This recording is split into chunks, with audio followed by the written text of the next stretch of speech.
Folks, this week's episode, big announcement, is brought to you by TiVo. That's right, TiVo. Neal, you remember TiVo? Shiv, do I? Hey, y'all remember TiVo? Before they invented TiVo, you couldn't watch TV. If you were gone, dude, you were gone. Unless you had a big, bulky VHS situation, you were fucked, man. You couldn't see TiVo revolutionized, literally one of the best inventions of my lifetime. And now they've stepped their game up because you can, if you have a TiVo, one of the great things about TiVo is showing you other shows that you would want to watch, which most DVRs don't have, and they'll automatically record it for you if you want. Right, and not only that, they got this news situation where if you've got cable, and this beats the hell out of your DVR, because if you have cable, you don't just have to go home and watch that shit in your pathetic-ass apartment. You can transfer this to your iPad, bring it to your girl's house, watch it while you're taxing that ass. You can bring the recordings anywhere with you and watch them anywhere. You like to bang and watch Grey's Anatomy. Do you not, listener? Yeah, so you can do that. You can watch your shows from wherever you want, whenever you want, instead of having to I got it downstairs. We got to go. You watch it anywhere. You want to watch Game of Thrones inside of an actual throne? Which I actually would. I want this. I want it too. I want this. You can watch it on an airplane. You can watch it waiting in line at the dentist's office. Whatever.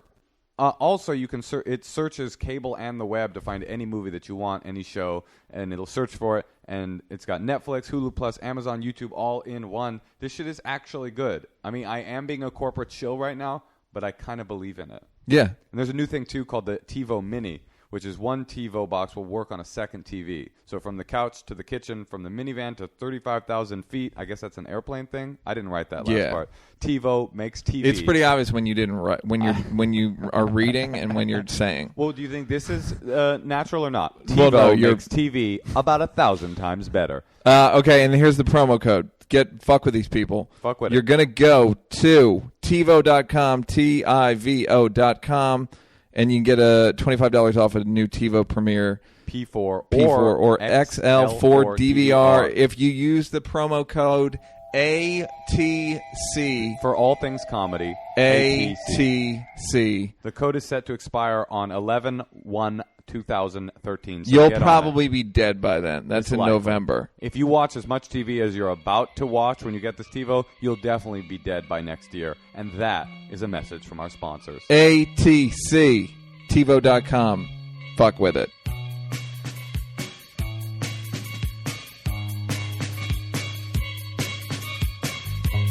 Now you're fucking with the champs. Hey, it's Moshe Kasher jumping in first for this one. Yeah. Just some quick updates on our live dates. Me and Neal are going to be in the Montreal Comedy Festival together, just for laughs. I'm getting there on the 17th of July. Neal's getting there on the 22nd of July. We'll both be doing shows. So if you are in Quebec and you speak English, come fuck with us. And then I will be also at the Bloomington, Indiana Comedy Attic August the 16th and 17th. And some other fun stuff. Go to MosheKasher.com for all that. Neal Brennan? Yeah, Moshe. Hey, great. Those are great dates. Thank you very much. September 12, 13, 14, I'm going to be at the Punchline in San Francisco, so come fuck with me there. Favorite That's club. all I got. I'm favorite doing club in other the country. shit. And I'll tell you this. Club. Also, September the 7th and 8th, I will be in Nevada City for a comedy show that is being curated by Douggpound. Yes, so if you think that we're alienated from our former co-host, I have been asked by Doug to go to his comedy show. Guess who wasn't asked? Neal, but look, it's complicated with Neal. Listen, I also want to say that Doug has a great web series out. It's called Pound House. It's on the Jash Network, so go watch his web series. You got anything to promote, man? Yes, I have a lot of things to promote. First, tomorrow is my sister's birthday. Happy birthday, sister. I want to say happy birthday to my sister, Toy. And then Spell it. T-O-I. Okay. That's how I would have spelled it, too. I also would like to promote that I will be shooting tomorrow and working out.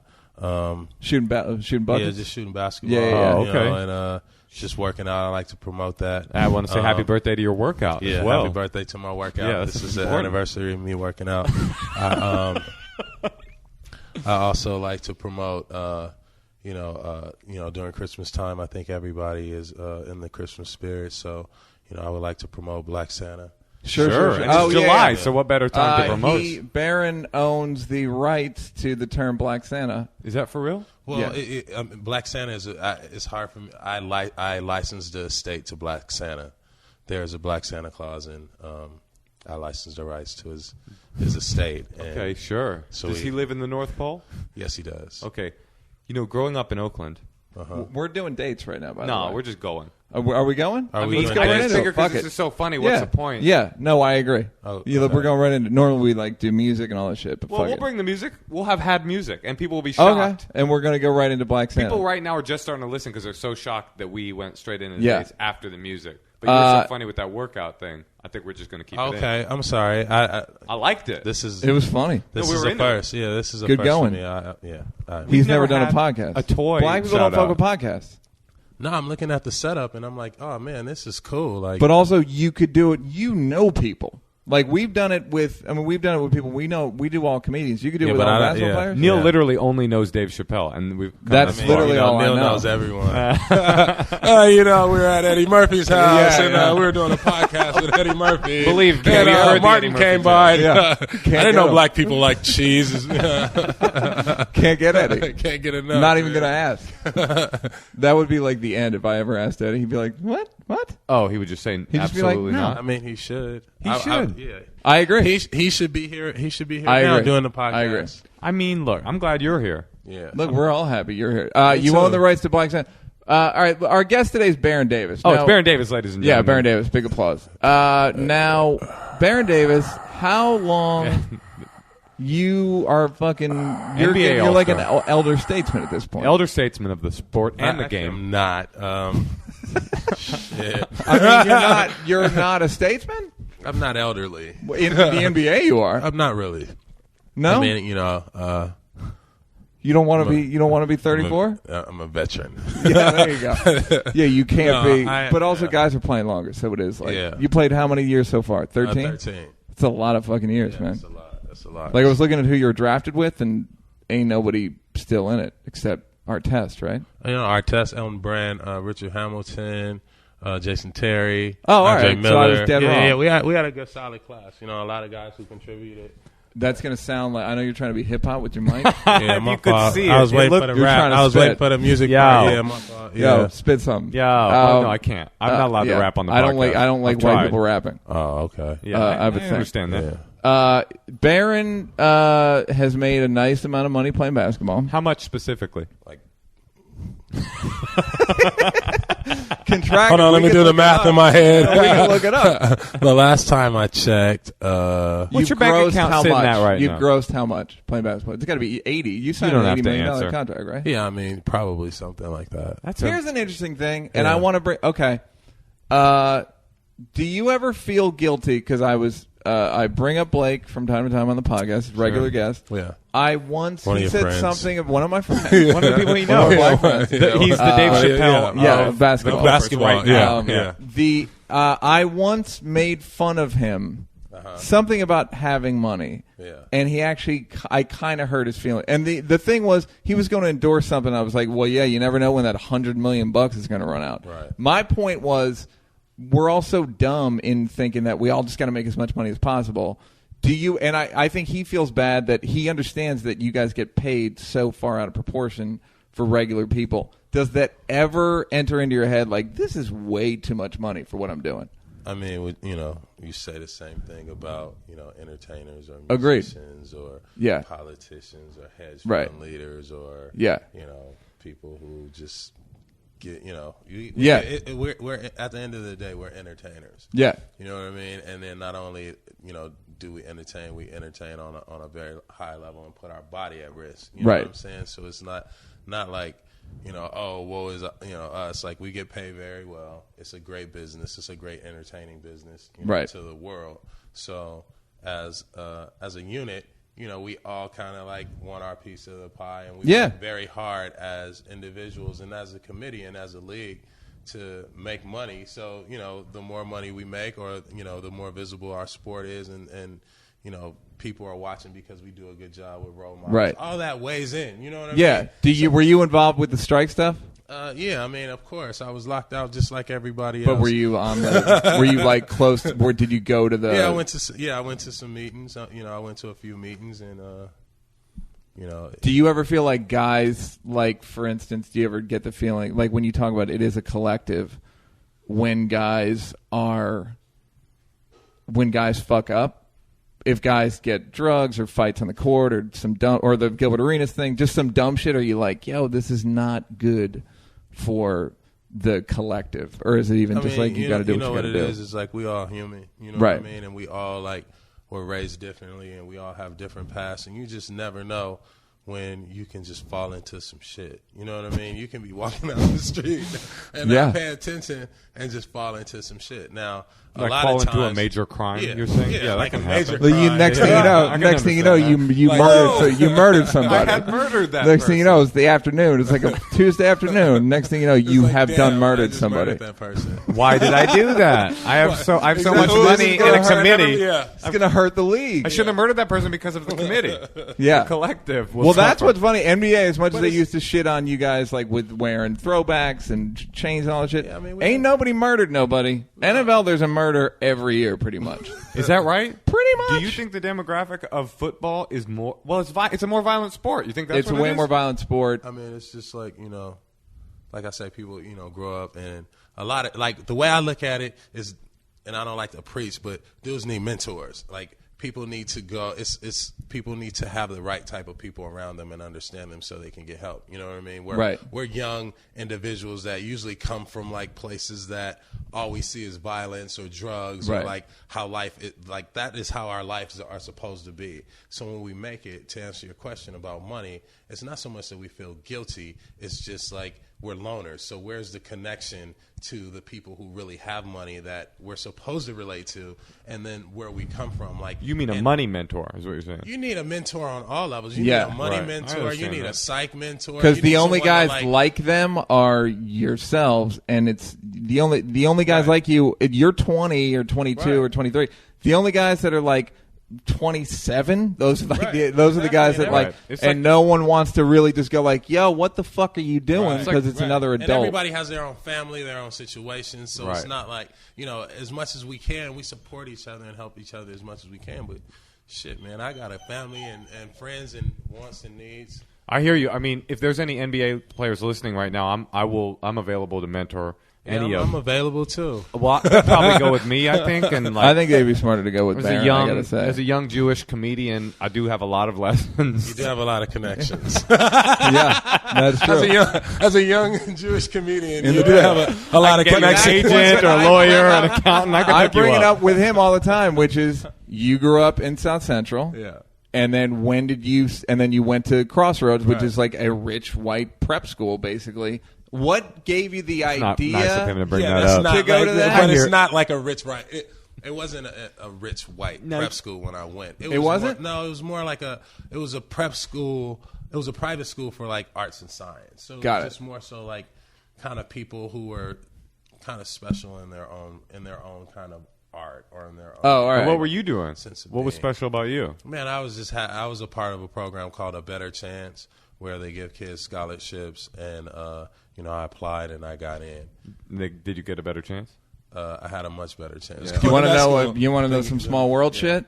1977, 78, when the A Better Chance program started, ABC they call it in the biz. Yeah. Mm-hmm. Guess what family took in a black kid once a week to come and live with them? The fucking Brennans. The Brennans. Bang. Oh, that's a give and go right there. Okay, I'll give you 5. That's a give and go. That's the pick and roll. Black people. Yeah, that was my earliest exposure. Oh, so you might say that you're better off having been exposed to black people at a young age. Of course. That's what I say. And I said the same, which is the guys that have a hard time in the league is guys that just haven't dealt with that many white people. So that's why, like, we're having a conversation and you're kind of like, you're trying to catch up. Oh, dude, you don't know me. I just look like this, homie. He called you homie. Oh shit, he's about to raise up. He got us now. Fuck, please. Dude, I went to Crossroads too in my own way. I had a better chance. No, he's like he grew up horrible. No. He grew up It's around. not about. Yeah. that I was just No, we're trying to be funny. we're just Yeah, you succeeded. No, he grew up in garbage. I grew up straight up in a pile of garbage. Jewish garbage. Yeah, which is golden nuggets. Deaf Jewish garbage, correct? Jewish. Both of his parents were deaf, which is literally like- can't hear. Literally you know, can't hear. Target. Yeah, exactly. Target, That's like, yeah. well, that's what, whenever they Bed- Jewish Bed Bath and charity, Beyond. You know Yeah. how poor we were? We had to shop at Macy's, dude. You don't understand. Yeah, when people are like, it's for a Jewish charity, I'm like, are you sure? What are you even talking? Yes, there's poor Jewish people. All right. And then, so you went to Crossroads, and then were you going to, you must have had to leave home every morning at 6 or something. I had to leave home at like 6:30, and then every day was kind of like, you know, carpool with different people to get to school. I would get home every night at like 6 o'clock, 5 o'clock, 6 o'clock, you know, because my ride or the carpool ride usually didn't get off of work. So All right. So like adults were driving you? Yeah. Oh wow. When So I they was had in to like, 7th grade, yeah. they had to like coordinate the whole thing. Yeah. And you had siblings? I have two sisters. One is Toy, 12 years older, and then Toy is a year younger. So but they did not get a better no, chance.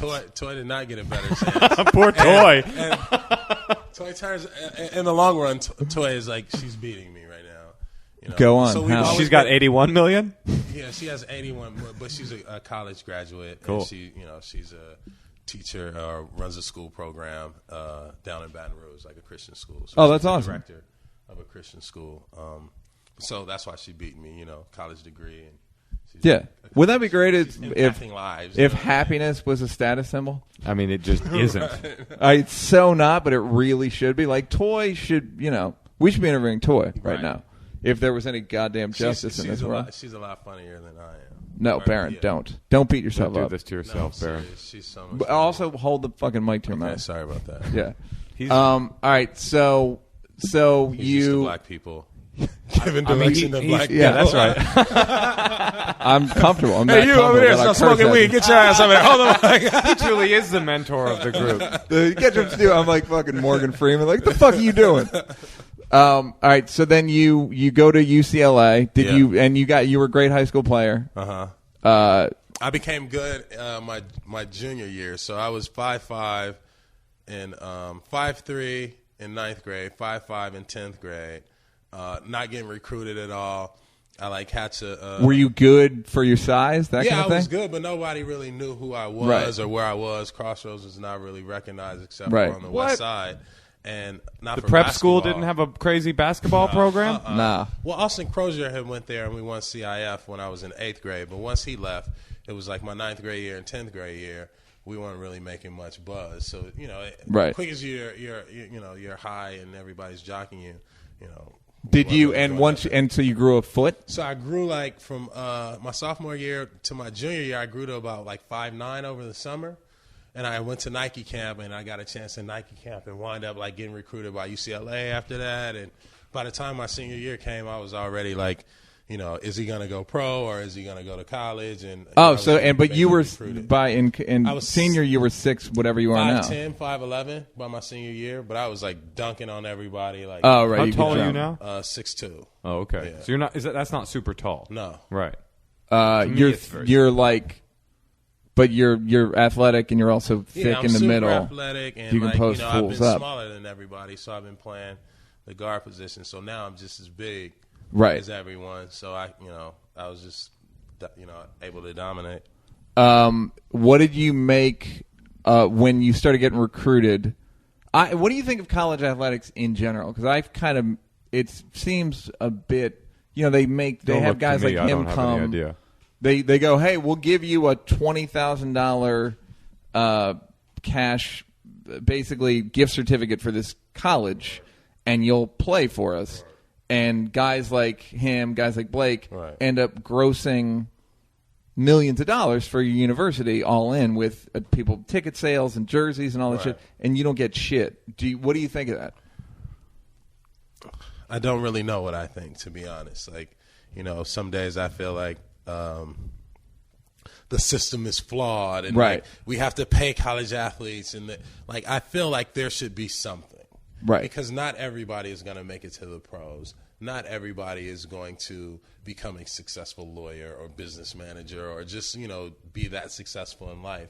And they may be great college players who have had a great run and generated so much revenue for the school. I think that person should automatically be gifted something or kept a part of the organization, like some head or something, right? I mean, more than some head and some money. You know what I mean? Like, You that's the head bottom. is cool, No, but I the love money it. is what the money is what you need. Yeah, you can get head. Believe me, there's plenty of head. The money, you can get some head. First, you never seen Scarface, motherfucker. First, you get the money, then you get Then the you head. get the power. Then you get the women. Right. Do you? All right, so that's interesting because that's how I feel. Where it's like something like something morally questionable on both sides though about paying students. Man, it's like athletic, amateur athletic. The thing about it is that there's so many rules, right? And you can't do this, you can't do that, and of course you have to govern because you have to govern a bunch. Like it's chaotic, right? It's just a recruiting and all that. So you have to have some rules. But I think in certain cases, athletes, the college athlete is not really given the opportunity to realize the best situation for them. And I mean, like with transfer, like if a coach can leave and go to another school and like immediately start playing, I feel like, oh yeah, players have to wait a year, too. just like weird shit. But you got to have some system of organization and rules. And it's a touchy subject, and people are going to argue that. That's just like not one of the things in life that I'm like have an opinion on. You know what I mean? I just feel like make the most that you can out of college, and and that's the best moments of your life. So you are getting an incredible experience in life and a foundation that is that's priceless. That you can't even measure. And you actually believe that? I lived it. Yeah. You know what I mean? It was like some of the happiest moments in my life, and some of the happiest times in my life as a young basketball player, a young man, just like being out on your own and feeling safe in that you can do stuff. You know what I mean? Right. Like having routine and like being almost prepped to be a professional in that right. aspect. That's like the right thing about college. Like you just explained college in a way that It's like that's what it should be. I had the wrong point of view on it. Isn't that college in theory the mentor that is missing or whatever? Right. I mean, that is the mentor in some way, right? Yeah. Right, but they don't teach you, hey, you're going to get in a year you're going to make $4 million. Right. Then 6, then 8. Do not then spend 80. all of that on rims. Don't do that. Yeah. Yeah. Spend what you want. Take care of whatever you want. Put the rest in the bank. Yeah, is that what is your theory? Yeah. What is your operating Get what you principle? want. Class? Get what you want. What's the biggest thing you've ever bought? I mean, obviously, like probably jewelry. Right. How much jewelry do you have? I don't know. And you're not even wearing jewelry. I don't wear it. No, I gave it away. Who'd you Just give it because to? it just didn't age well? Oh, you gave it away to a criminal. It had been stolen. You At gave one it away to time- a criminal very quickly. I mean, yeah, when he pulled the gun out. Yeah. Like, here you go. Here's all of it. I don't care about this shit. Here's a gun. And I was like, oh, and here's some jewelry. Transaction I'll take complete. my life. Yeah. You can have these diamonds. So you would life. buy shit as a young guy or like? Yeah, when I was young, I lived, man. I bought jewelry. I had I had nice cars and shit. I had, we eating good. Like, but I think with me, Cheesecake Factory. Strawberry lemonade. 20 people at the Cheesecake No, Come on. that's what I'm saying. The You feel me? NBA players, Yeah. Wow. NBA players at the Appetizers? Cheesecake Factory, Come on, dude. and Cheesecake. Grand Lux. Grand Come on, Lux. man. Yeah, it wasn't really around back then when I was like Crustaceans? balling. No, too many people. Cost too much. Yeah, no, Not too much. I thought you were living, man. I mean, I'm living with the, but not with all the homies. You can't. Yeah. Have, and they don't want to go to crustaceans. You got to understand, like the homies, they want to go to cheesecake. Yeah. They do not want to go to crustaceans. No, it's too nice. Yeah. Did only you- a few? Did Yeah. you immediately start to have a posse grow up I've around you? always had an entourage. I've Really? always had a posse. I've always had like friends from all different backgrounds. Have So, we ever like, explained the posse on the show? I don't know if we ever have. I mean- because we basically only have black people on. But everybody, I mean, a lot of people have entourages. But right. I don't think black that it's people have posses. black people really have. White people call black people's Yeah. entourage a posse. Well, see, we were speaking each other's languages. Yeah. Right. We were bridging gaps here Come across on, the I see table. where you come but from it is gutter, the- from the garbage, baby. These from Jewish garbage, blind, deaf Jewish garbage. Walmart. Yeah, it's just Walmart once a week. yeah. Crustaceans, only on special occasions. Yeah, but it is like just people around that you know. I mean, because you're going into a thing. It's not. There's no peers where you are. It's like there is nobody. The great philosopher Dave Chappelle used to say, "There's no one lonelier than a rich black guy," because white people don't want you around, and black people resent the fuck out of you.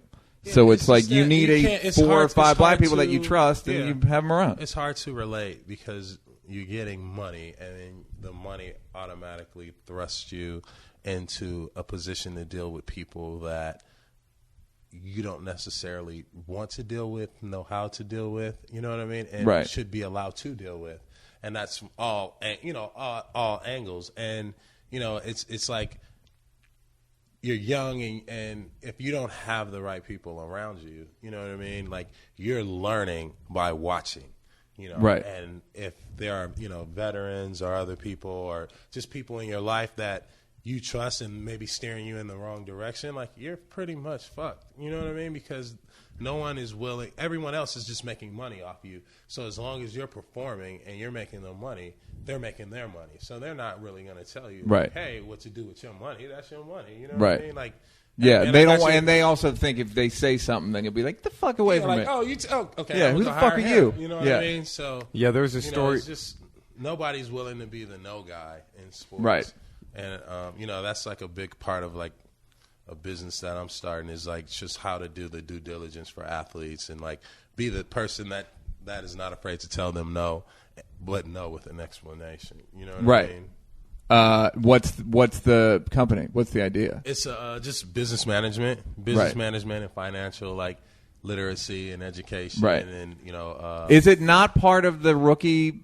It is. Like the NBA they do a great job. They do a really, really good job of giving you a crash course and then constantly updating you on what you need to be thinking about, how to go to the proper channels to get what you need. Now, if you're sitting there but it's all you want to do 2 days, right? It's all in like no. The rookie thing is a week. Okay. You know what I mean? So it's like almost like a week seminar. It's like, look, this is your life.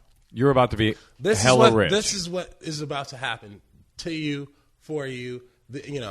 We want you to. They're telling you everything. Everything they're telling you is the right thing. But you're 19 years old. Right, you're not listening. And it's some dude like me up there, 34, that's like playing, could have been better than he was because his knee was fucked up. And I'm telling you, tell everybody no. And they're like, man, you ain't fuck grow up like me. You don't know me. You know what I mean? But because you're on the other side of the gap or whatever. Exactly. You're looking back and they're going, this dude doesn't know. Exactly. That's So a lot of times you're just not paying attention. You're thinking about, man, I'm stuck. What my girl doing? What my homeboys doing? Like, it's just like you can miss out on those golden nuggets. Yeah. By not paying attention, and then it be every year they tell you what to expect, and they have people there for you. It's just a lot of times like your ego takes advantage of everything. You know what I mean? Right. Like your ego and who people perceive you to be, that takes over of who you are, and you really like forget. Oh who yeah, you you are. feel? Did you suffer from that where you felt like you had to ball out because like you got once your salary's in the paper? Is there a thing of like, man? I was just like, I always like, because when I was young, when I was in high school, and there was a lockout when I was in college too. But when I was in high school, I played with a lot of pros. By the time I got to like my senior year, so I became friends with them. So Eddie Jones, Shaq, Magic Johnson, like all these dudes was like super cool with me, and like Pooh Richardson, right? Dudes would like take me under their wing and just tell me about. I would hang with him. You know what I mean? Yeah. And I could see what was happening. So I was already like a rookie in the NBA for like 3 or 4 years because of like just the way I hung out with dudes. So when I got there, it was almost like, okay, I know I want to fuck off and goof around in this seminar, but I better pay attention to something. You know what I mean? Because I'm also scared shitless. You know what I mean? Because I'm seeing some of my favorite players like falling off. You know what I mean? Yeah. It's like, damn. Falling dude, off like, in what way? You mean financially? like, damn, dude. Like, yeah, financially, like that dude's retired and busted, and he's trying to like keep his way back in. So I've seen like every type of NBA player. When you mean busted, though, what do you mean? You mean broke busted, or like? I mean, I thought you knew black language. Man. No. I'm asking you to No, specify. I'm With, like, joking. are you talking? Because I've always like thought broke, like real broke. like is what I'm saying. like broke. Baby mama taking you for what you got. You can't get back into the league. You not that good enough. Right. You know what I mean? You stupid. You know what I mean? You're not that smart. Man, I don't know why you got to Obviously. talk about Pooh Richardson like this. No, Pooh Richardson is a smart dude. Is he? I know. Yeah. no, yeah, no. I just It's mean, usually like, centers. No, I'm Because just I fucking. always when you see a sports guy that says they're broke, from the other side, you always go like, okay, No, but broke. you're not broke, but they're broke. I mean, if you're There was not a documentary broke, about it you will called be broke broke. on ESPN. Right. It's actually on Netflix. You will be transfixed. Yeah. It was What's it called again? Broke. Broke. And it's literally just a bunch of guys. It's really well produced. Just a bunch of athletes to camera explaining what they did. All the shit that they bought. All All shit the that fucking they this just, like, motherfucker shows up with And a you're Porsche like living on- in a cliche when you do that. It's like this has happened so many times. But it's not going to happen to me. Right. I just signed for $80 million. That's not happening to me. Like, there's no way. Like, I'm getting bills. Like, my bills is $3,000 when I go to the club. There's no way I'm going broke. Right. You know what Right. I mean? Like, it only costs $5,000-$6,000 for all of us to fly to Miami. There's no way I'm going broke. But you're only conditioning yourself of taking away from what you put in, and you're not getting $80 million. You know what I mean? You're signing for $80 million, but we're not giving you $80 million. By the time you get that $80 million, it's about really 38. 40, Yeah. 36. Yeah, that's what I The say. way Whenever it's you, spaced out, you know what I yeah. mean? It's like, oh, I just signed $1 million I just signed for $1.2 million, and I'm gonna pay you $100,000 a month. You know what I mean? I'm gonna take taxes out of that, and you gotta live, and you got like people to take care of. Next thing you know, like you living off of $30,000. You know what I mean? And think you putting 70 in the bank. But you're Right. forgetting about taxes. and you're spending 25. You're spending 25 Right. automatically. Oh, I'm making 100. I'm spending 25. Right. What's the worst thing for you about being a professional basketball player at that level? What was the most negative thing? Or even just a moment or a story where you were just like, what the fuck is going on here? I mean, I think the worst thing about it is that you're alone. You're lonely. So you're alone in like your thoughts. You're alone in like really like your space, unless you're married or really like have like that true niche. But still, like in your brain, you're like you're thinking about the game all the time. You're thinking about getting better. You don't really have a lot of time off or a lot of time to yourself. And I think that the biggest thing about being alone is like people don't understand you. And you You probably know what I feel mean? like, And they can't really read you. Right. You know, because it's like, for example, like you're talking to your brother, every day. You know what I mean? And you could be frustrated. You know what I mean? Or he could be frustrated. But I got to work. You know what I mean? I got to get up, go to practice. Not only that, I got to think about this game. I got to think about what I'm eating. Like, so I'm thinking about me when I'm talking to him every day. And about 4 days go by, like, man, like, he pissed off because I don't sense his frustration with me. You know what I mean? Right. And it's like, dude, I'm not thinking about you. Like, no offense, but I'm not thinking about you in that aspect. Whereas people don't really understand us, and like they let their frustrations, out on us. It's a hard job. Yeah, It's So, a like, taxing job in that like it's like being a comic, except every night you're doing an arena. right. And you probably Yeah. feel like, you're a basketball player, man, a physical peak and financial peak. You shouldn't be feeling like right, that. and everybody right? wants to talk to you about your money. You know what I mean? Or about basketball.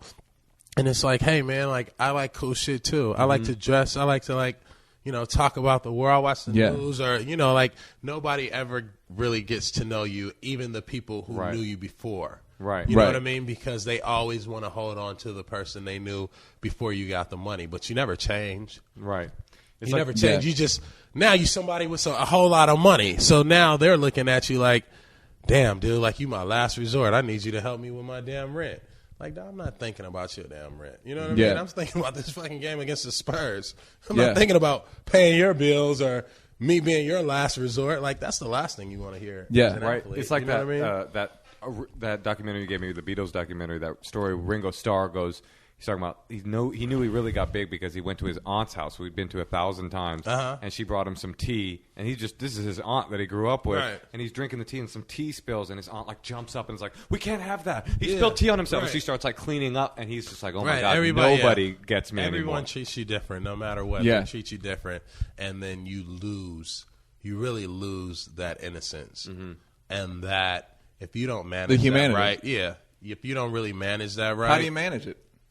So you just got to be real. You just got to be true to who you are and learn from. I learn from other people's mistakes. Everybody got demons. You know what I mean? You got to be able to like forgive yourself and like not be afraid to, fall on your face. Not be afraid to make mistakes. Personally, and not be afraid to ask for help. Give us an example of falling on your face, and give us an example of asking for help. I think when I was trying to start my film company, and being from Crossroads and knowing that I had a host of people who I could always go to for advice and I can go to for mentorship and just kind of like work my way up the chain and learn, right. You know what I mean? And spend time like not fucking off partying and flying around the country and balling.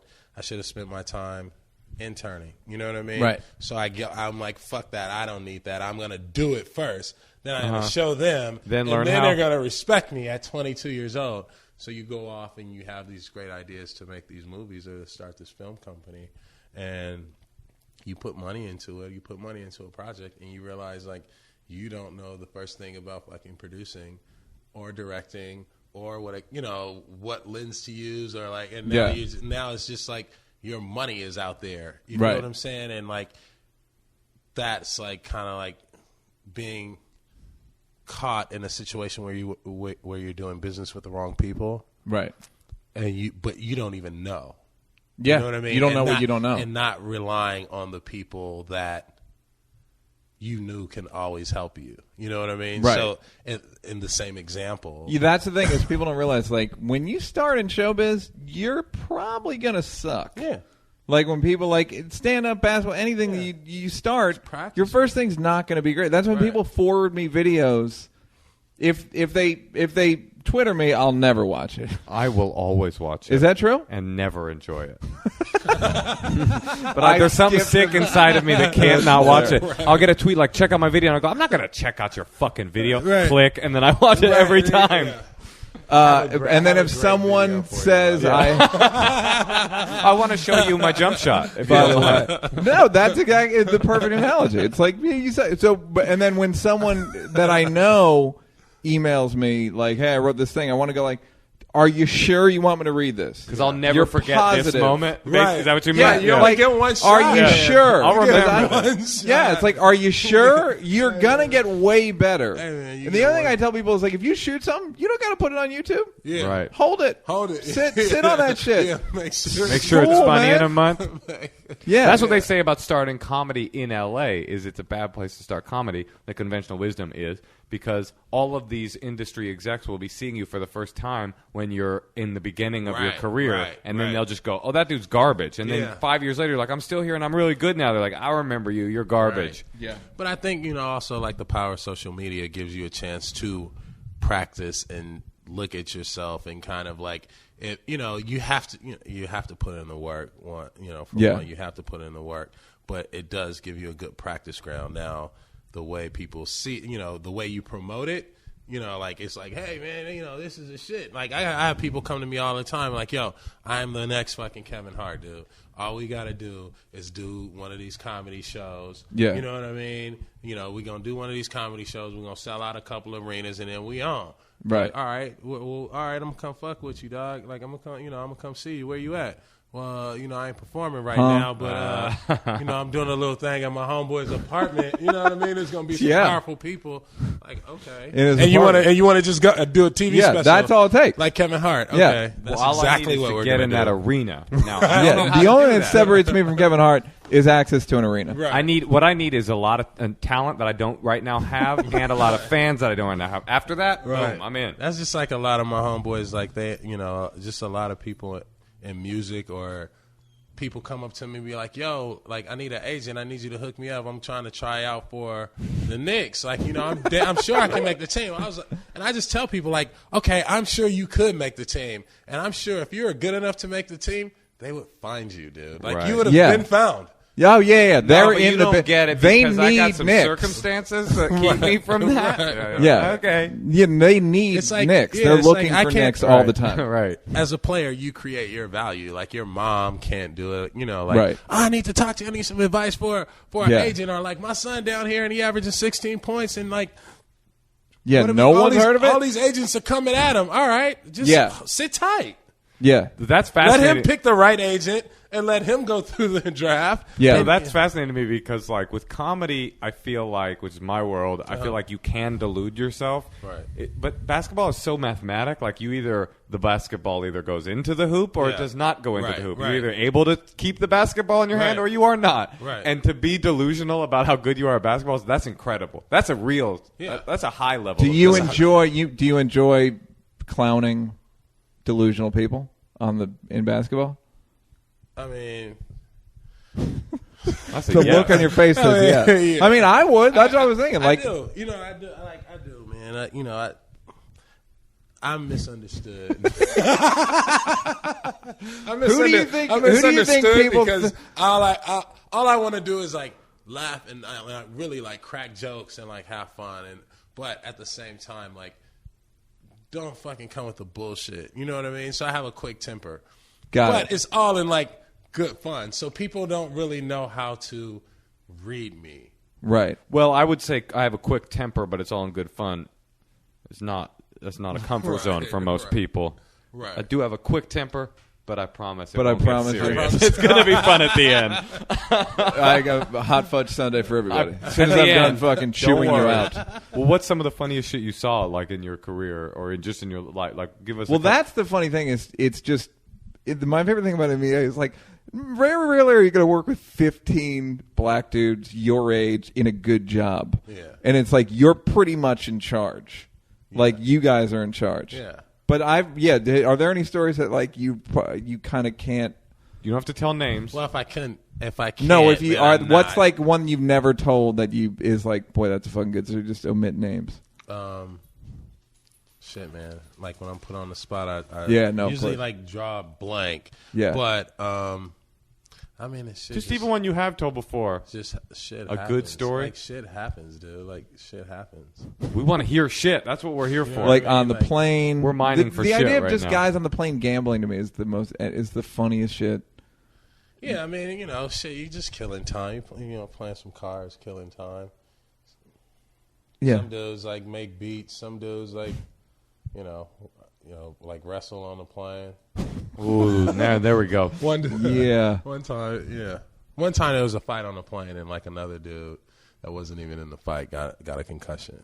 He was just standing there. Oh, that's terrible. And He he was had like to play? sleep. He was like sleep, and two dudes were on the plane, and they were kind of like, just horse playing around, and then got serious but not serious, and they was just like locked up, and then like the dude that was asleep in like the seat on the aisle on the right side got a concussion. It was Oh, like that's out. hilarious. Did they Like, punch him in the head, or he got thrown? He yeah, caught like a body. They somebody elbowed him in the head when he was asleep. Can you imagine getting woken up to a concussion? Yeah. That would be the worst. Was he mad, or was he just like confused? I mean, it was just like the two dudes that were fighting. It wasn't like he could, he wasn't gonna like challenge him. Oh, was he he wasn't a basketball player? Yeah, he was. Oh, okay. But it's like certain dudes are like bullies, you know what Right. I mean? And like you ain't gonna really like mess with no bully. You were talking about coaching one night about you said something about Don Nelson being a good coach in that he would talk about the thing you told me, which about like showing you guys, trying to motivate you guys or the practice thing? I mean, he was good because he didn't have to. If he yelled at you or if he challenged you, it made you want to go out and perform better, because he had a funny way of kind of picking at you, like playing these psychological games. If I, like I was not doing something that he asked me to do, and I was like set picks. So he came in one morning and he was like, all right, guys, we're going to have film. And we're like, film? I'm like, we don't ever have film, dude. Like, film, what does it's that like mean? Rarely often. They watch like we watch tape. the game. Oh, okay. So everybody like, oh man, for real film. Like what coach on? What coach tripping about? So we get in there and it's a tape, like a 10-minute tape of Steve Nash and Mike Bibby setting screens and getting their teammates open. And it was just like Other he was players, just, like other not players on their other team. teams, Right. and he was just like praising them. Oh man, the best screen setters in the world, and like Look at oh, this good like, team. Like yeah, look what he's doing to like these guys. That's why they're the best. You know what I mean? And it just kind of like ignited a fire. Like me, Monte, Jason Richardson to go out and to do that. You know what I mean? Like he had a way of like showing up to practice and being like, all right, Steven Jackson, you run. Yeah, I'm gonna sit back and you go ahead. You run practice. Let's see what happens. And what does that mean when you say run practice? Basically, like he's in charge of practice. Like, and what would he have everybody do? Same drills, like because we own 10 minutes of routine. drills, yeah, then 10 minutes shooting, stretching, everything. Like he would lead us from one drill to the next, make us go through our plays, sub people in and out. He had the power to do whatever he wanted. If he wanted to say, "Fuck it, practice is over," practice is over. Right, but it was Don Nelson's way of challenging a player. Like, are you gonna buy to be involved, to be Right. ingrained into like what we were doing, and also to see if you knew what was going on. You know what I Right. mean? Like what your learning capacity is. And he would do it with myself. Different people, Monte. Like he would give you that. And it would make you want to learn. Study more. You know what I Right. mean? And like be sharp about everything that you knew. What do you think your life would have been like if you had, let's say, ABC didn't exist and you popped your Achilles heel when you were 8 years old and couldn't play? What do you think? Who do you think you would be right now? I don't. You know what? To be honest, I don't know. We do. Come on out. He's here. Original Baron, come on out. He's just like 2 feet taller. Than, No, he's shorter than you. Taller than Gary Coleman. What do you think would have happened? You know what, man? Just like everybody wants to say, like I've evolved in selling drugs and gangs, Right. and, like shooting people. And, That wasn't where I was going you know with what I'm it. saying? Like usually, like when you come from the hood, that's what you think. But I never thought like that. And Did you see the inherent stupidity of that from the top, from Giddy Up, of just like drugs, violence, crime? It was just a part of like everyday life. So it was just like, as a kid, I just hated that so much because it Right. was just a part of my life that one had me. I was anxious all the time. So I never really had a chance to really like the freedom of being a kid, because you have to always watch and pay attention to what's going on when you see people in that arena. Right. Well, you grew up in like the 80s and 90s in South Central. Yeah. So that was the bad. That was like, time, yeah, that was right? like, It was famous. Hot is hot. You know what I mean? Yeah. That's, So But that's funny is that they never talk about the psychological ramifications of just growing up around that it's shit. like growing up in Iraq. It You is. know what I It mean? is. Yeah. When I did a documentary, that's what they were saying. Like the numbers of for post traumatic syndrome for kids growing Right. up in Iraq and the South Central are pretty much the same, if not more, over here in South Central Los But Angeles. it's very easy to not call that, and be like, Yeah. because, oh, no, that's just L.A., and those are just people Right, growing up right, there. right. Iraq, it's like, oh, it's a war, and it's on, Yeah. you know what I mean? Yeah. So that's There's a absolutely. reason why. What do you think the solution is? I mean, it's such a broad question, but how do you? I had thought things the other are- day. How? Yeah, go. I think the solution is people working together. Right. I think for the first time in our history as a country, celebrity has all the power. Right. You know what I mean? So this is like really one of the first moments in history where celebrities can actually do something and make a huge, we talk about like being role models, and as athletes and comedians and people like that, we talk about being role models and what we can actually do.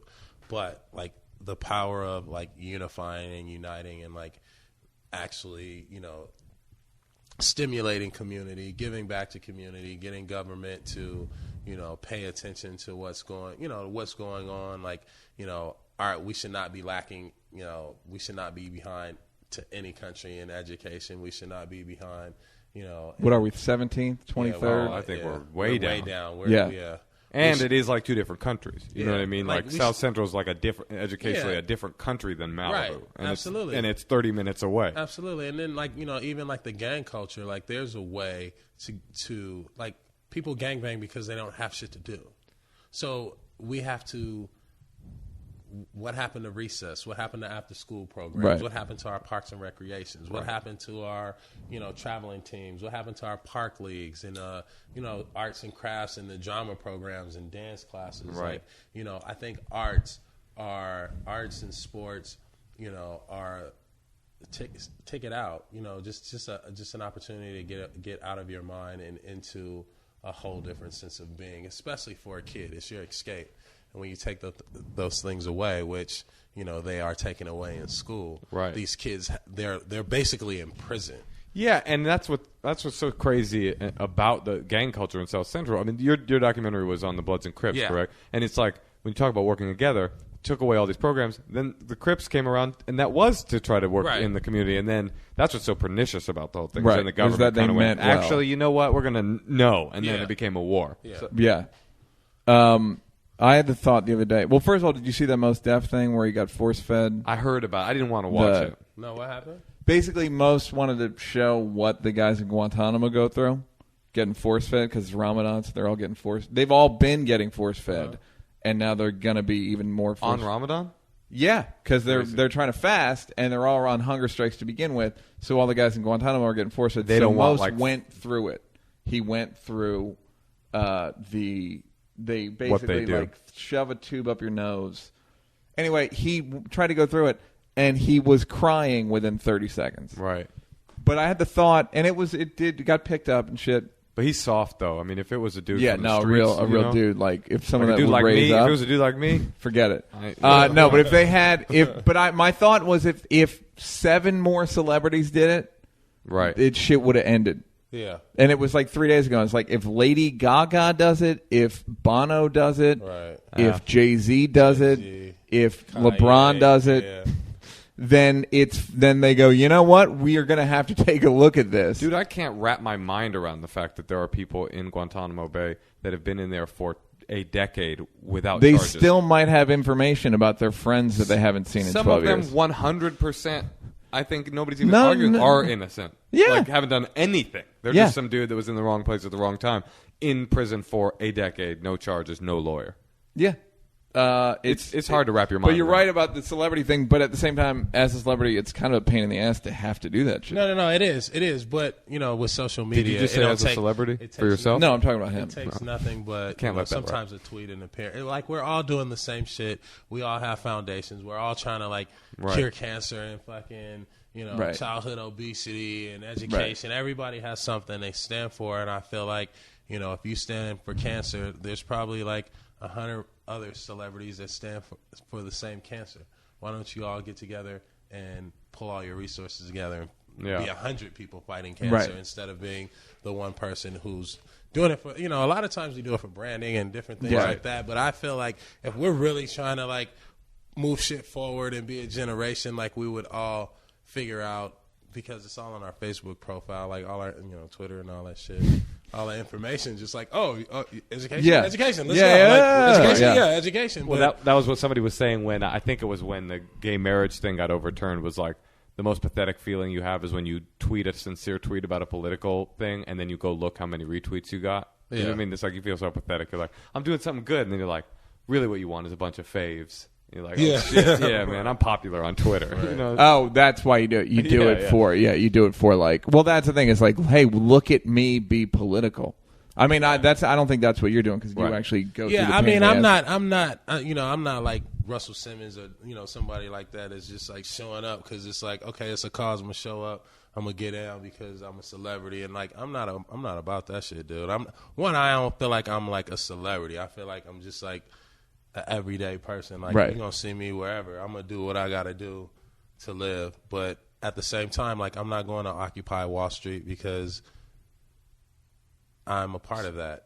You know what I mean? Like, you're the 1%. Yeah, I'm a part of that industry. You know what I mean? Right. And I'm not about to go and sit out there and like fight for something that if it made sense for me to be there, I would do the research. And it made no sense for some celebrities to be there because if you do the research and like who you are, you know what I mean, and what you're about, that has nothing to fucking do about, it's just like I'm not going to be that dude that's chasing foundations and media. And how long do you think, I had the thought the other day, how long do you think it will take, let's say America lasts 1,000 years. Okay. Another, whatever.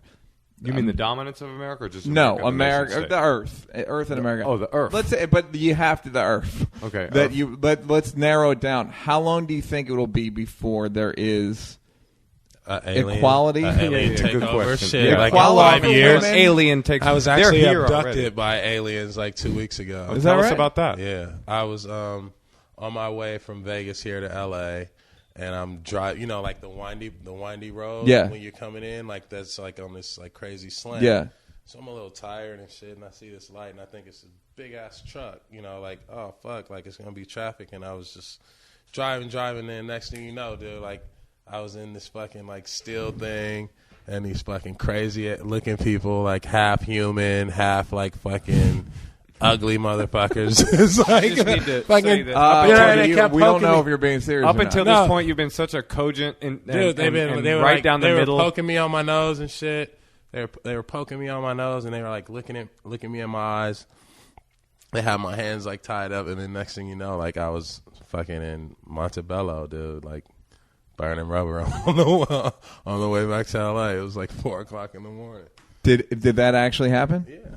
Wait a minute. Are you being for real? Yeah, hell yeah, dude. So did you stop your car? Man, to be honest, I don't even know. I just got off on the next exit. It was an In-N-Out, and I just ate like 2 In-N-Out burgers and shit. I had the shakes. I was like, what the fuck just happened? You had the shakes or you and had I a thought shake? I fell asleep. I had the shakes. I was shaking. Did you get a shake? I had a shake, a strawberry shake. Okay, sure, yeah, shake for shake. But I got out the car and I was like, damn, dog, did I just fucking fall asleep? You know what I mean? Because how the fuck did I get from there to... So you're driving, you see a light. I see a light, and I think it's like a big truck, right? So I'm driving through a light. It's like red, and it's like white, and it's like bright.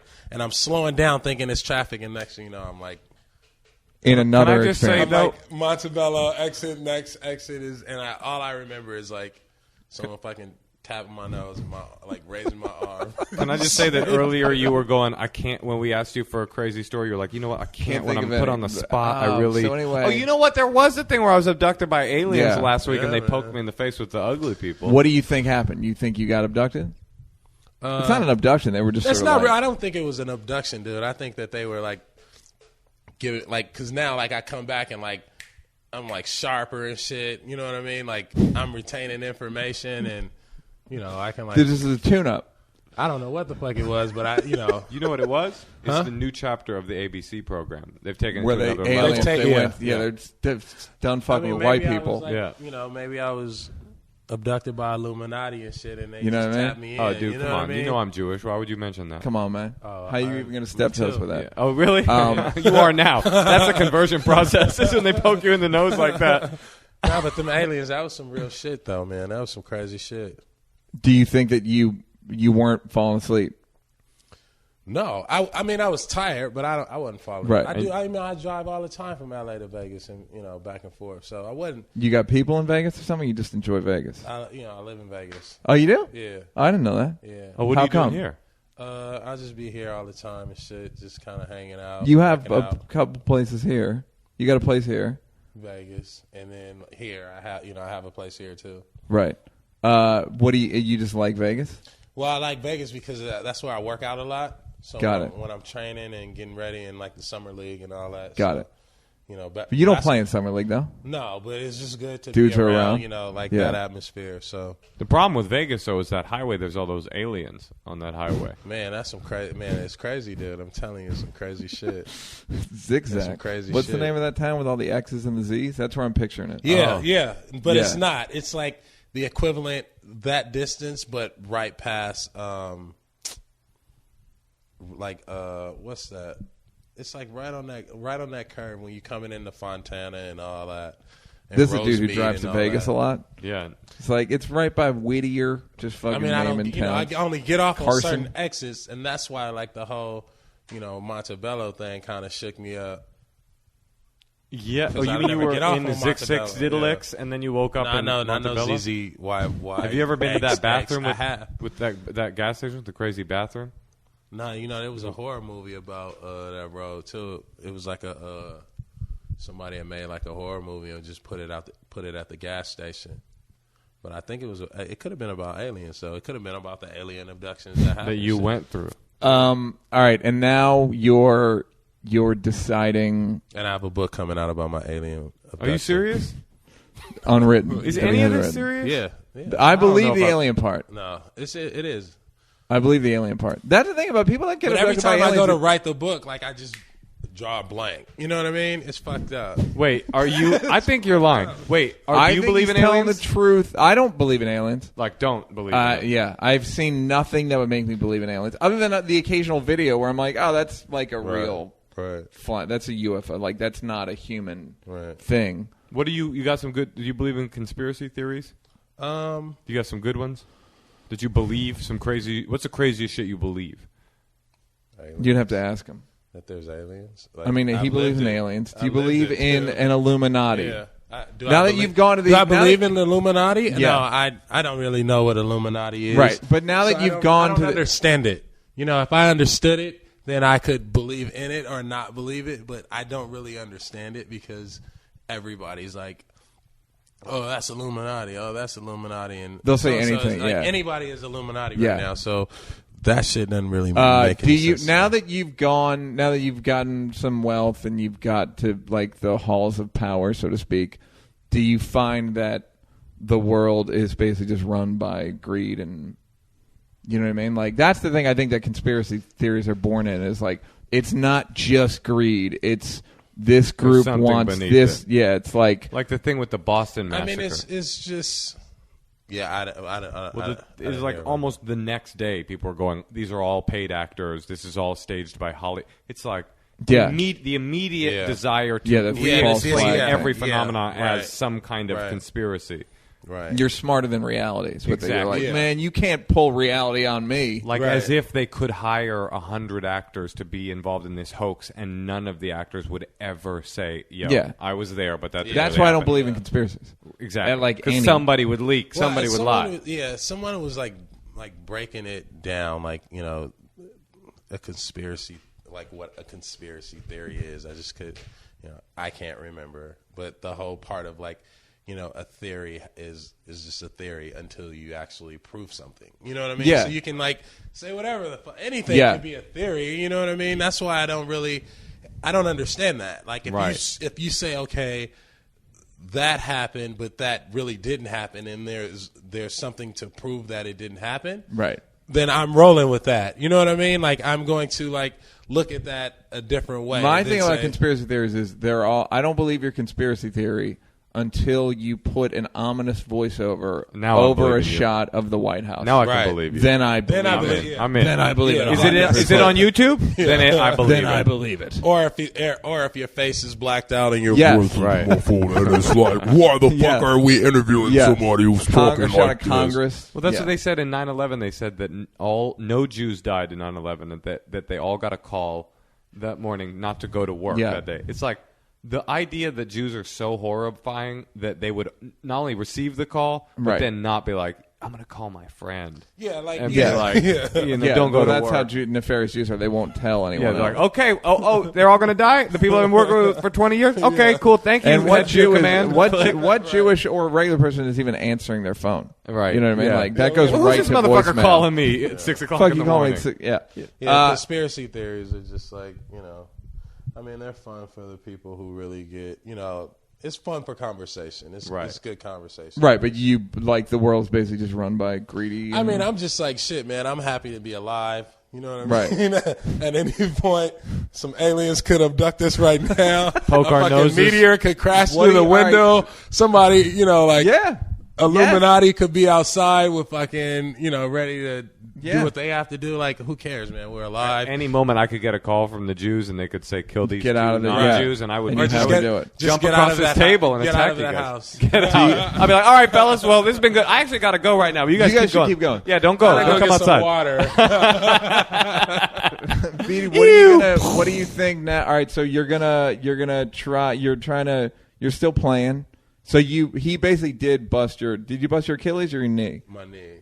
So I had like an injury. He ripped everything. And it was like one of the worst injuries to happen to someone in basketball, where I tore everything in my knee. But, you know, through the grace of God, a great surgeon, shout out Dr. Ainsworth Allen. Ainsworth.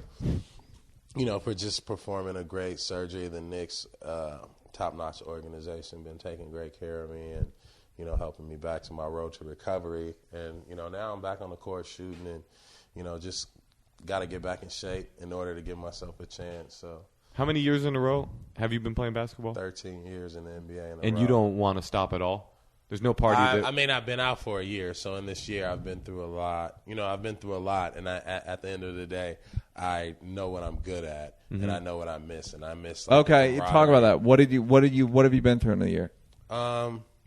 Not being able to walk,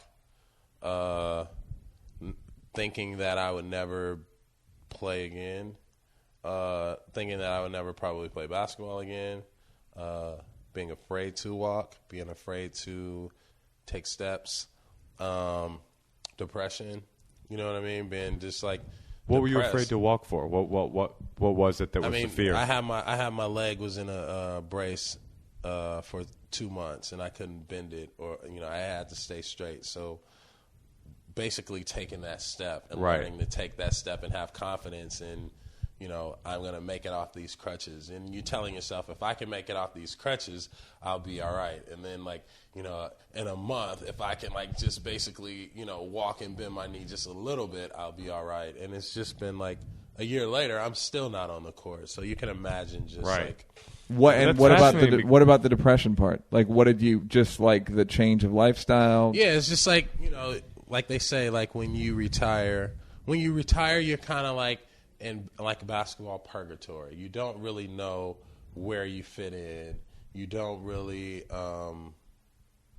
you're not on the team anymore. You're free to do whatever you want, but like you don't really know what you want to do. You know what I mean? It's just like. And then, like, you're still treated the same way, you know what I mean? And it's just, you're confused. You know, you're confused. Not only that, I'm hurt. I'm taking Percocets for the pain. So I'm fucking, like, my mind is just, like, there's absolutely no way to focus. You know what I mean? Like, the focus is just, like, you don't know what to grab onto because everything is kind of, like, dangling out of your reach. You know what I mean? And you know, that's when people say, oh, you get hurt, you really know who your true friends and family are and people like that. But it's just, you learn more about yourself and what you really want and who you can rely on and how you can learn from the decisions you make to rely on people. You know what I mean? Do you think Kareem Abdul-Jabbar still wishes he was playing basketball? Absolutely. So forever. Yeah. Crazy. I mean, you just miss it. You know, you just miss the camaraderie. You miss, like, you ask any basketball player, you know, you ask Michael Jordan, he would love to be on the team right now. You ask Magic Johnson, he would love to be playing basketball right now. Like, that's what I was put on this earth to do. That's what we were put on this earth to do, is play basketball, and that is like the thing that brings you the most joy. You know what I mean? Fascinating. Like, yeah. If you're gonna What's fascinating is 70, you're not gonna stop finding moments funny But where I you don't- can take advantage. You Right, know what I mean? but the interesting thing for me is like with comedy, you don't have a physical kind of window that you Yeah. must. And so it's like you guys, basketball players and athletes in general, are kind of living at the peak level of, Of your life. of the human experience Yeah. at the expense of the part where they can't do it anymore. Right. It's like you you had guys a live super a little long more. career, and it's going to end up being a sixth of your life. Right. Right. And it's like, what do you? What do you do? What do do you you do? do now? Yeah. What do you do now? You know what I mean? Yeah. Who are you? What do you want to do? You know what I mean? Right. Because you never think that the day is going to stop when you're not on a team or you're not playing basketball or you can't dribble a ball. And now, like, okay, you have money. What are you going to do with your money? You know, like, shit, when I can walk. Do you wish when I there can were- walk and I can bend my knee, you know where I'm going? I'm going to the club. I got to get out, baby. You know? That's hilarious. And from that point, it's just like, were there experiences where you treated guys that retired, got hurt, got cut, that you look back and go, man, I should have treated him differently? Like, is it one of those things where you almost don't, when a guy's retired, players are like, baby, there's nothing I can do for you. Like, there's this separation between you and guys that are actively in the middle of their career. I mean, the way I look at it is like, man, them dudes are in it. You know what I mean? Yeah. Like being with the Knicks and, you know, them letting me hang around the team and be around the team this year. You know, when I went on a road trip, it was just like I couldn't keep up. You know what I mean? And it wasn't so much that they were like, you can't be involved. Like they, you know, the team, you know, the guys, they treat me just like one of the guys. But when you're looking at it, I'm looking at them and, okay, Melo got to get his rest. He got to be thinking about his life and what's happening in the team. Like, so you only have, you know, as a basketball player, you only have to share that emotion and that spirit with your teammates. Everybody else is kind of like in and out in a distraction. So for me, like looking at some dude that retired, like you feel bad. You want to help them, but there's nothing you can really do because life has to go on. You know what I mean? And you know, I just feel like if I could start over, a lot of the injuries that I had when I was young, I would have sat out and not played through them because, you know, injury after injury compounds. And no matter whatever happens, you get judged when you get on the court. You know, like Derrick Rose. Everybody's saying, you can say whatever you want about Derrick Rose. Judge him when he gets on the court, and you watch all those people turn their comments around and praise him. You know what I mean? Yeah.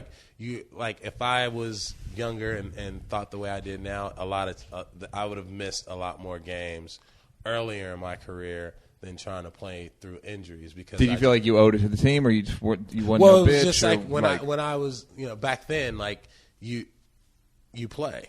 Yeah. You know what I mean? It wasn't like we didn't have physical therapists and like, you know, like a PT, a trainer, assistant trainer. We didn't have all the things that, you know, we do have funny. now. It wasn't even so that we just long had, ago. yeah, we just had one trainer. You know what I mean? And like you got one guy trying to take care of 13, 15 guys, and technology is moving faster than, you know, actual hands-on medicine. You know what I mean? Yeah. And it's just like, you know, so you can sympathize with so many people. But you've had a long career. I don't know a lot about basketball. You played for a long time, right? Yeah.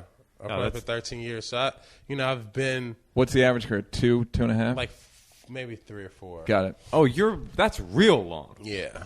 That's fascinating. But you are definitely still trying to get back in the NBA on I'm the just court. working to get in shape right now. You know, like I do want to make a comeback. I don't want to go out like this. But, you know, the way I look at it, I just got to keep taking those small steps. Now Do you it's think like, that the aliens were on some Space Jam shit?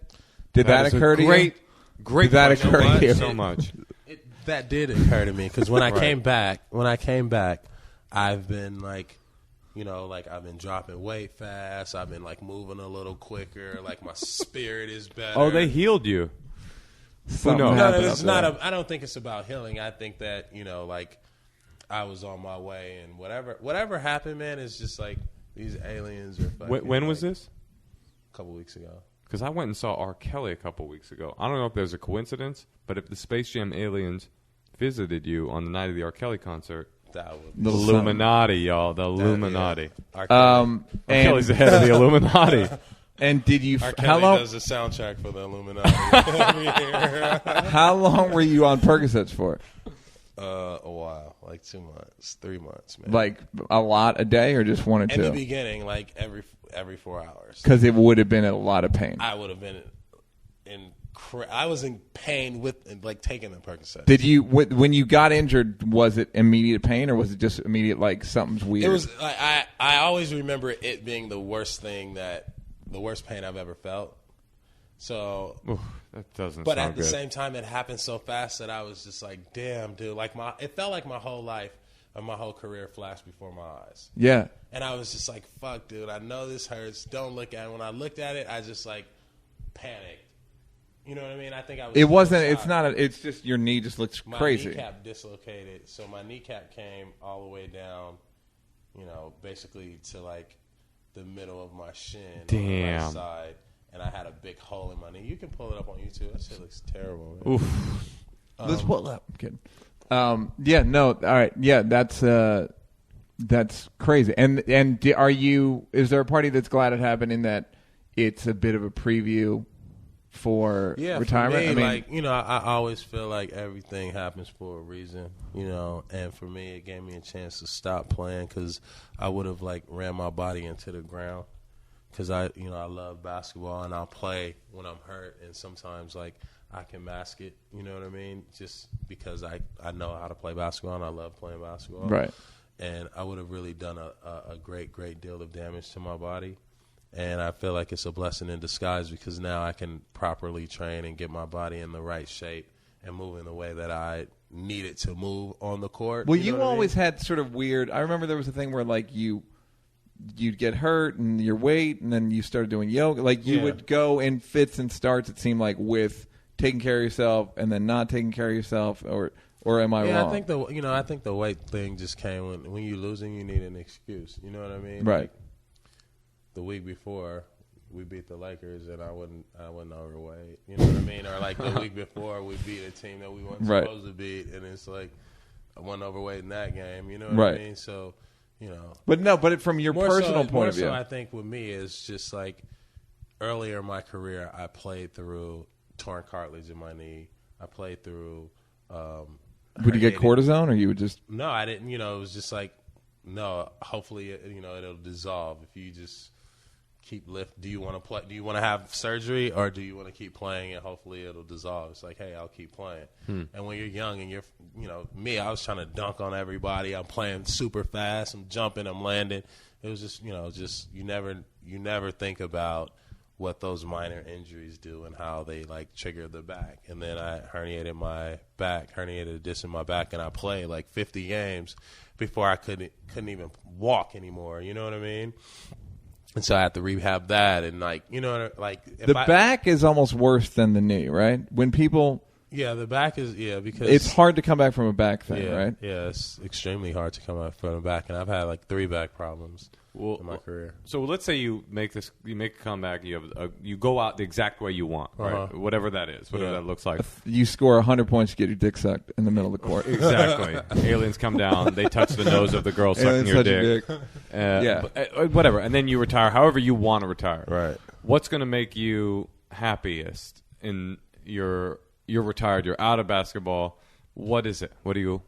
What's going to make me happy? Yeah, how you gonna... I just think being a dad, you know what I mean? Like, do you have any kids? No. Being a dad. You got through a 13-year NBA career with no kids? That's the biggest miracle of your career. That's unbelievable. That's more shocking than the aliens, honestly. Yeah. So just like being a dad. Just wear condoms? What? Come on. Being a family man. You know what I mean? Like I've lived the high life and all that. So I think that, what's fulfilling is just to really have the respect from your peers, to be able to walk away knowing that I've saved enough money to live my life, to be able to transition into a business and do something that you want to do, and then have a family, you know what I mean? And just always be able to go have relationships where you can go catch up on a game and go to an arena and get the same love that you get. Well, you always got love on the champs, man. You could announce, right? I mean, I don't know if you have any opportunities, but you'd be a good I want to announcer. do some TV analyst work, some announcing, just stuff like that, because I feel like, I could be the voice for the next generation of NBA fans, and, personally, I actually love all the guys in the NBA and what's happening in this new transition. And, you know, I feel like we need to support these young dudes and like bring an excitement to them instead of being so critical because they're young. And a lot of times announcers or TV analysts are older, and, you know, they're older people always want to tell you what you should or shouldn't be doing, are very particular or picky and opinionated. But I think that sometimes that you need a fresh perspective that like supports the psyche of like what these young dudes are going through now. Right. You know what I mean? And I feel like I could be that voice for the NBA. And are you and you're producing movies and you're being... Yeah, I'm producing movies. I'm directing a documentary on the Drew League, which is a summer pro-am basketball here in LA in Watts. Cool. You know, so doing that. I got a show on Esquire that's coming out. It's called How I Rock It. It's just a style show for tastemakers and, you know, in style, sports, you know, restaurants, business, stuff like that. Great. So you're like, you've done all right, man. Yeah. I mean, this couldn't have turned out too much better in terms of not... I'm a survivor. You know what I mean? I've survived. Yeah. I've survived. I've, you know, dodged a lot of bullets. You know what I mean? And what is the story behind your bullet hat? And we'll close with that because that's the greatest. Fedora? Yeah, it's like the greatest hat of all time. Yeah. I remember when they cut to it, I was watching it, I was like, is he wearing a Gucci hat with bullets in it? No, it wasn't a Gucci hat. It was a fedora. And I forgot where I got it, but I remember, I think I could have been overseas. It had M16 bullets, and them was live, like real M16 bullets. Now, you supposed to put bullets close to your head? Is that where they belong usually? You know, that's just what I was on. You know what I mean? Yeah. I'm going to, I got my guy. It's a playoff game, with the bullets, you know, we're playing the Mavericks. That's the mode I'm in. Like, I'm in character. I'm ready to go, you know. I'm ready to go shoot the place up, like, you know. Yeah, basketball-wise. You fuck around and fall asleep on an airplane. Two guys get into a fight. And you just got shot in the head, man. You shot yourself in the head. Yeah, lying. Who shot you? You did. So the NBA was like, people didn't really pay attention till it was on TV, and everybody was like, "Oh, he got bullets in his head. He got bullets in his head." And I was like, "Look, if they in my hat, they ain't killing nobody. So shit, maybe I should like start a whole, you know, style and fashion trend around like bullets." So I like made that like my whole theme for the playoffs is like if I got a bullet around my neck or if I'm wearing a bullet, that's like one less bullet that's shot, and you know what I mean. Yeah. Just kind of spun it into like this whole little like fashion thing that I was going through. That shit why was you hot. seen like the fighter jackets with the bullets and you know all that. That's what I was into. Bullets, y'all. Baron Davis, everybody, fuck with him. For coming by, what's your Twitter? Baron_Davis. Do you regret the underscore? I feel like underscores. Shit, man. You probably didn't have much of a choice in the underscore. I feel like you should be able to get your own. I feel like I wish I was like better at Twitter, man.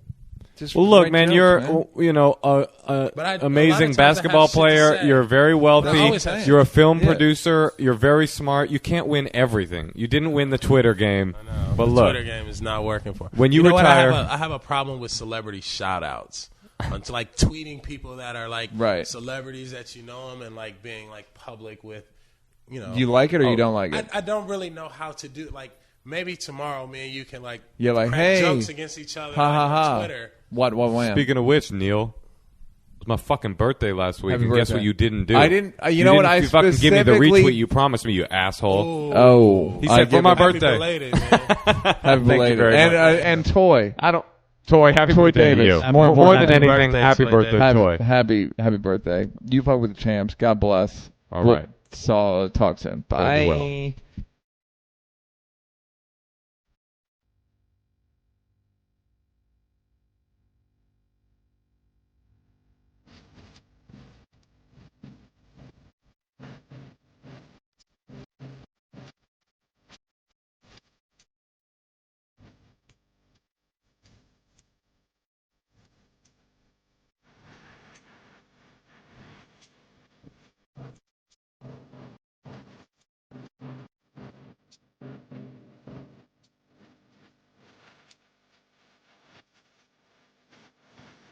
Now you're fucking with the champs.